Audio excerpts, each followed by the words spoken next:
Hey everyone, thanks again for joining us on another episode of It Starts With Plastic Free. We're back. Corey, how you going? Good, mate. Stayed up late watching some TV last night. Yeah, and I haven't been watching much TV, but I was intrigued. I know we were waiting anxiously on these new episodes of War on Waste. Yes. On the ABC, so we'll give Craig Rocastle a plug. And we know maybe Craig might even be a fan of this program. Well, we might have him sitting in the middle here one day. Well, let's hope so. But some of the content I was intrigued that he covered in that first episode, we've been talking about quite a lot over the last few months. But what was generally your key takeaway, or what were you intrigued most about with that episode 1? Well, I mean, firstly, broadly, I love the fact that he's just bringing attention to bringing plastics into our home and bringing plastics into our bodies and all that sort of stuff, which is what we talk a lot about on this channel, which is great. So more about a movement. Yeah, just the general movement. I think any shows like that, and he's got a popular show there, creating awareness, and people are standing at the water cooler the next day talking about it. It's fantastic. So I was actually intrigued when he had the rollout in that street with the it was like watching Ramsay Street and the Neighbours. I was waiting for Charlene and Scott to come out and join the crew, but more importantly was the awareness, the different levels of awareness, which is probably a good segment of where society is at the moment in terms of people. That woman was storing soft plastics under her house, and then others that were putting things in yellow recycled cartons that didn't know that it should or shouldn't go in there, or the recycled bins, I should say. But I was really intrigued on the soft plastic discussion. I think that it just reinforced to me how much this green chat is really still grey across the different states. Like, people in Adelaide are watching that, people in Melbourne are watching that, and all the different states, Queensland, what's going on in Sydney is completely different than other places. Absolutely. And it reinforced the need for us to go down a national path of having something that's just consistent, And there was so much confusion around that. What can I put in the bin? What can I compost? And so forth. And that isn't going to be solved anytime soon, because the capabilities of the people doing the composting and the recycling are different from council to council. But how is that red cycle? I mean, the red cycle discussion, he could have gone harder on, I suppose, but I think it gave it context. When he was standing outside that depot with all those bags of soft plastic bags just piling up, it gave it some context. But what intrigued me, and I know I'm going to give a mention on what we keep talking about, there was some discussion about 500 tonne of plastic, and yet we know that with wipes, even when they were pulling things out of people's bins, the soft plastic discussion still was what they visually see as a shopping bag or a packaging item.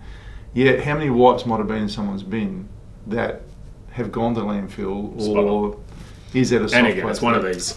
There's the obvious plastics that are going on the ban list, like the straws and the plastic bags, and we know about them and the containers. But there's the hidden plastics as well. They were going back with the blister packs, like the wipes. Yeah, to the farmer mobs. In terms of dumping them, which was classic Chaser style. Craig, in terms of the way he does things, and I love that. But it was more. I think there's still so many things that the public aren't aware of, and we shout out the wipes part.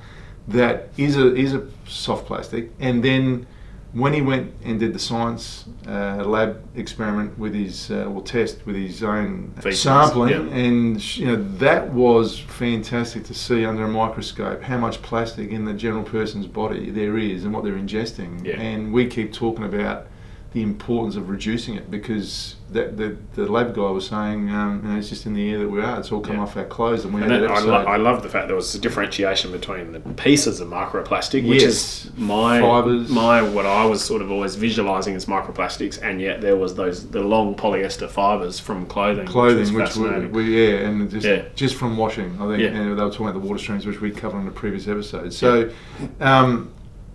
What would go on? I was just going to say the one visual I loved in it, changing was the 100 kilos of plastic. So 100 kilos of plastic, or over 100 kilos of plastic used per person in Australia. Yeah. And then I go back again to wet wipes, and wet wipes we know are just over a kilo, or almost a kilo of wipes containing plastic used per person in Australia. I'm like, that's 1% of total plastic use just in wet wipes. And coffee cups we know from government data is just over 1%. So all those things add up. I think what we might try and do is get that bag of dried wipes and just put in context on a set of scales. We might put on a future episode to show how many wipes weigh in the same context as plastic bags and all the plastic packaging. Well, I think we might need to go down to Bondi Beach and unfortunately put 1,000 wipes in a pile, or 100,000 wipes in a pile. And look, anything that we need to add on to that one, because I think I like the fact that this discussion's happening, and it's a powerful piece. Like you said, it's a discussion around the water cooler, around the coffee machine that people are talking about. I know we talk about it internally here with our team. The visuals are so important, but the awareness. But I'm wondering how many of the real industry players are paying attention to the shame that potentially is being sort of thrust upon them by what they're doing. Because that really is where change happens. Yep, absolutely. Well, we saw it directly with the Cotties example and the like, so it's fantastic. That was huge. Yeah.